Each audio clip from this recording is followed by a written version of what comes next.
Channel আছে MD অনিলনাথ, সেসব গজল চলে আসবে। চলেন, মা ফাতেমা মরণের আগে তার স্বামীর কাছে দাবি করে গিয়েছিলেন, ওই দাবিটা বলতে পারলে প্রাইজ দেবো আমি। আমার নিজের থেকে যা দেবো, আমার মায়েদের ফুচকা খাওয়ার টাকা দেবো, ঠিক আছে? আর গজলটা শুনলেও কষ্ট আসবে মনে। চলেন। জান্নাতেরি রমণী আমার নবীর নন্দিনী,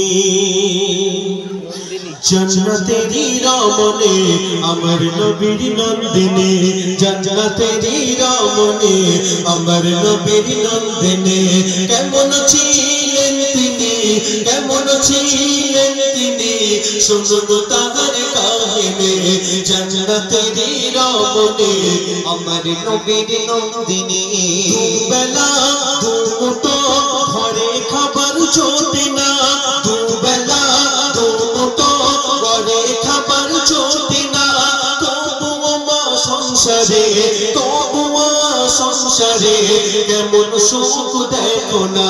জান্নাতেরি রমণী আমার নবীর নন্দিনী, জান্নাতেরি রমণী আমার নবীর নন্দিনী। আমাদের ঘরের ভাবিদের যদি, আমার ভাইরা যদি এক বেলা না খাওয়া দেয়া হয়, দুবেলা না দেয়া হয়, এরম ড্যামরা ড্যামরা চোখ বের করবে আর বড় বড় ঘুষি চালাবে, বাপের বাড়ি ফোন করবে, ও আব্বা তুমি আমার কোথায় বিয়ে দিয়েছো, সম্মান নষ্ট হয় আমার সোনার ভাইদের। এরকম ভাবিরা আছে। তবে এই গ্রামের ভাবিরা লক্ষ্মী, এরা কোরআন তিলাওয়াত করে, এরা খুব ভালো, আমি শুনেছি। তবে শুনি। তারপরে আম্মাজান ফাতেমা একটা সাদা কাপড়, ওই এখানে বুড়িমা কই, এখানে বুড়িমা তো একটাও নেই, অনেক অনুষ্ঠানে দেখা পাই। ওই সাদা কাপড় প্রত্যেক দিন তাপ্পি দিয়ে আজ ছিঁড়ে যায়, কাল ছিঁড়ে যায়, তাই নিয়ে নিজ ইজ্জতটাকে ঢেকে রেখেছে এই মরণকাল পর্যন্ত। আর আমাদের মায়েদের পায়ে ধরে বলে যাব, স্টক যদি কাপড় চোপড় নষ্ট করো, এর হিসাব রোজ কিয়ামতে দিতে হবে।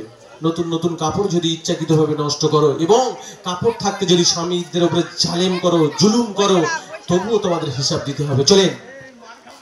জয়রা জীর্ণ কাপড় থাকতো তাহার পরনে, জয়রা জীর্ণ কাপড় থাকতো তাহার পরনে, তবুও মা ফাতেমা, তবুও মা ফাতেমা চলত যে পর্দা করে। জান্নাতেরি রমণী আমার নবীর নন্দিনী, জান্নাতেরি রমণী আমার নবীর নন্দিনী। কেমন ছিলেন তিনি, কেমন ছিলেন তিনি, শুনুন তাহার কাহিনী। জান্নাতেরি রমণী আমার নবীর নন্দিনী। খোদার ভয়ে ভীতু ছিল নবীর নন্দিনী। মা ফাতেমা যখন তার স্বামী একটা ব্যাগ নিয়ে কাজে যাবে, মা ফাতেমা একদম চাতক পাখির মতো চেয়ে থাকবে, কখন আমার স্বামী দুটো চাল ডাল আনবে, রান্না করে খাবো। আহারে বেলা গড়িয়ে গেল, স্বামী প্যাকেটটা কিচ্ছু আনতে পারলো না, কাজও আজ হয়নি।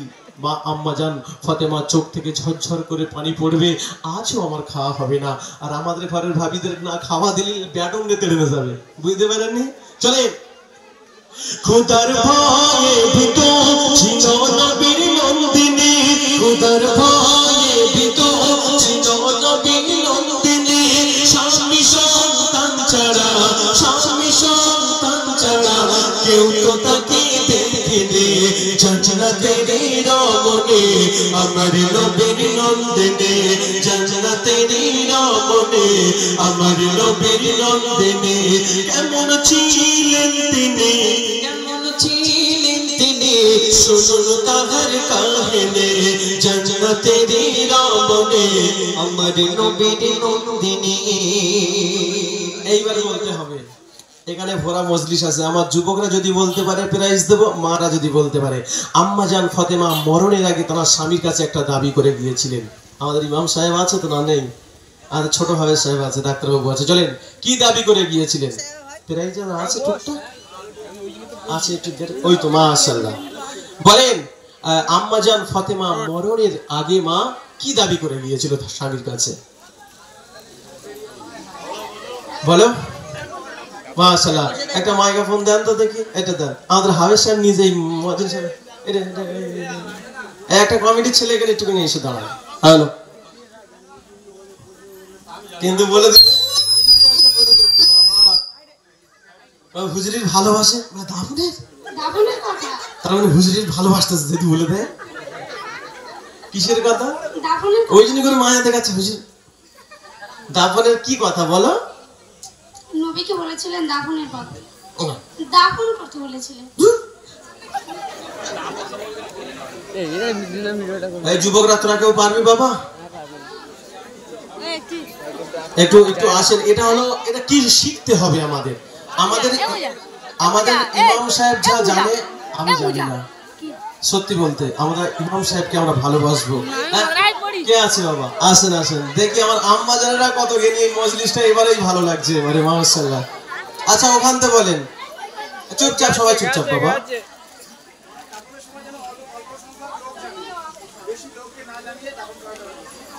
হ্যাঁ ইনশাআল্লাহ তুমি বলবে। আচ্ছা ঠিক আছে, দেন তো দেখি। ঠিক আছে একটু হয়েছে ইনশাআল্লাহ, গোড়াইতে একটু কাফনের দাবি করা ছিল। কি আমার মেরে ফেলেছে। আচ্ছা ইনশাআল্লাহ ভাইজান সুমিত বলেছে, তবে আমি আমার এই ভাঙা গলাটা ওয়াজের মাধ্যম দিয়ে বলছি। এখানে অনেক ব্যক্তি আছে যে অলিল ভাই আমার ওয়াজ পারে, তবে ইনশাআল্লাহ ওয়াজের লাইনে চলে যাব। নবীজির গায়ে চাদর চেয়েছিল। ওটা তো আম্মাজান খাদিজা, ও গজল হবে তবে ঠিক। চলেন, কি বলে গিয়েছিল আমার, তোরা সবাই ভালো করে কান খুলে শুনে রাখ। তুমি বলবে এবারে কে নিয়ে যাবে?